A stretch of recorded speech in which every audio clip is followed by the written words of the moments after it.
mentioned, you were not seeing the screen. You can see the logo there with the theme. So it has been discussed by Venus. Actually, it came from a discussion among the members and officers of CBCC as to how we can have a theme for this year. And it's just so timely and very relevant. And we start including the children as mentioned.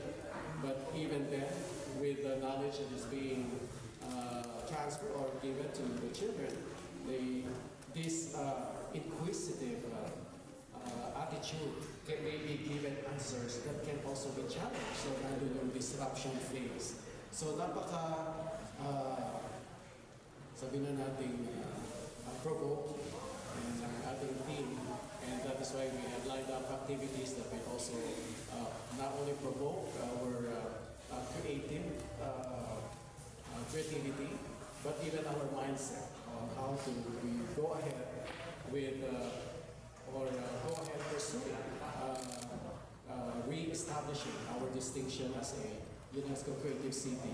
But before we go ahead with the activities, and many of our fellow panelists here will discuss the details of these activities for this year, I would just like to walk you through our previous humble achievements for the past years, particularly for the past 3 years.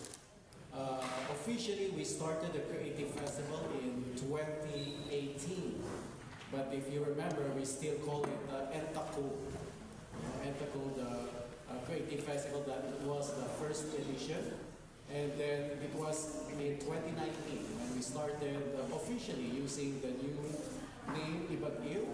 It is a coined term now actually has many different meanings. It simply meant Ibag-Iyo being, as we know it,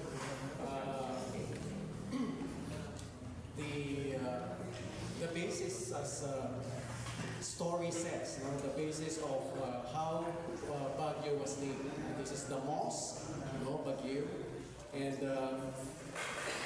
therefore referring to our city in that colloquial term. E being a prefix, a Cordillera prefix referring to someone coming from that place. So Ibag-Iyo is proudly a statement of coming from Baguio. Not only the person, but all of its works, artworks, creativity, and innovations from Baguio. That's why we called it Ibag-Iyo. Nowadays, which I think is a good way to use it as well, it's being used to refer to the people of Baguio. Because we've never had any, actually. We've never had any term for, doon narinig natin Baguioites, Baguio people.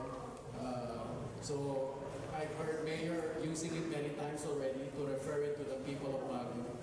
So we are all here as fellow Ibag-Iyos, our people from Baguio, and proudly making and creating new things, innovations that is proudly made in Baguio. That is what Ibag-Iyo meant.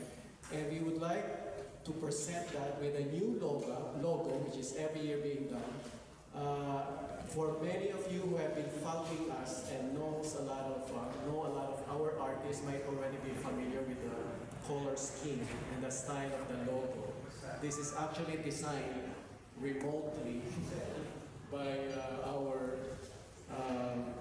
well-known mural artist, si Benazir Martinez, who is now based in San Francisco, and always asking us how she could still help in spite of the distance. So this is one proud Ibag-Iyo girl wanting to still contribute to our activities here in Baguio City. So that logo is designed representing a character in different forms, meaning in different way of expressing how he can be inquisitive and disruptive and creative all at the same time. Actually, may pangalan yung character na yan, which will be launched during the opening. Hindi ko pa i-announce ngayon yung pangalan ng character na yan. So that is how the logo evolved.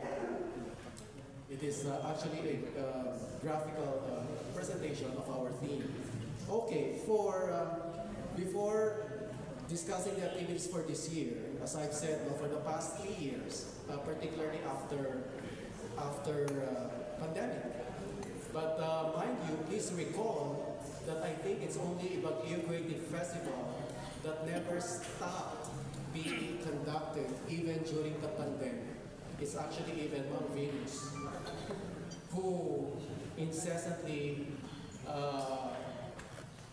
pursue that we still have the creative festival, even during the pandemic. But the numbers, of course, will have a different narrative during the pandemic period. So the numbers that I'm presenting now is after pandemic, starting 2021, 22, 23, how we progress through the years with the different indicators that we have set for ourselves. Gross revenue is the conservative gross revenue for all of the creative products and services that we offer during that period only. For the months of November until December, because there were activities that were extended until December. This does not include, this is what I always tell everyone, this does not include the benefit or the revenues that might have incurred by tourists for other services, not necessarily those showcased during our Ibaguio activities. So you know how tourists go, they use transportation, the restaurants, they go to hotels. So those are also part of revenues that we are benefiting from whenever we have activities like this, which is not reflected here. So this is only the numbers that are directly from the sales, or the services that have been rendered during these periods of the festival, November to December. So 2021, it's a humble 14.5 million, 2022, 27.5, and 30 million for 2023. But I would just like to mention that these are not only the products and services happening in Baguio. We've also considered those that are happening outside of Baguio, and the best-selling activity always is the Impagapsa of Department of Trade and Industry, because they're bringing in not only the products of Baguio, but the entire Cordillera region outside of Baguio City during these months of November. So it will happen again this year. So the bulk of that is really those that are being offered outside of Baguio. We are also monitoring how we have reached our audience through Facebook reach and Facebook page visits. And as you have seen, we have been steady in terms of our numbers until last year. And even before we started this year, it is now already increasing in terms of reach. We also created, I would like all of you to follow this new page, a dedicated FB page for Ibaguio Creative Festival. Because in the past, we are using the FB page of the CDCC, or the UNESCO Creative City Facebook page, as our portal for Ibaguio activities. But since we have other activities beyond Ibaguio, that is what we have been using, we thought that we would like to have a separate dedicated page for Ibaguio. So please follow that as our new FB page, and we would like also to monitor how we start to reach our audience on that page. Our participating artists, now this time this is actual, not necessarily only those who are selling crafts, but participating in many forms, like in our activities, the performers, the creative directors, etc. So we are growing steadily from 2021 at 838 and last year at 970. This year, perhaps we'll have a new number, but definitely, as Ma'am Vino said, we would like to see more younger participants. And even the children who will now be featured, will now be counted as participating artists, even only at inquisitive stage. Support staff are more of the technical and administrative staff rather than creative. These are personnel, even artists before that. These are personnel that are actually being paid. So we would just like to point out that services do not go unsupported. So these are the number that we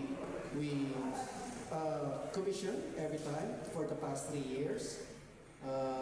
Supporting institutions, we are steady at almost the same number from 18, 15 to 16 last year. And in our live streaming events, we have recorded live participants increasing 1,000 every year. From 2000 of 2021, last year it was 4,000 accumulated live participants in our live streaming services. And we are also reaching out to, in terms of promotions, and is gaining PR values of, 2021, because after the pandemic, we would like to be more aggressive in promoting. That's why we have a bigger figure. And we have decreased that in 3.2 million because it appeared that we have more organic mileage rather than paid advertising. So we have lessened that already. So now we have more organic following. So this is just a glance of what we've achieved so far for the past 3 years, but only for Ibaguio. Okay, and as I've said, creativity does not stop after Ibaguio. It happens all year round, and there are many other activities and other benefits and other accomplishments that we've gained, particularly with the help of CBCC. So now we will go to the different activities. So that's basically the question every year. What is new? What is new this year?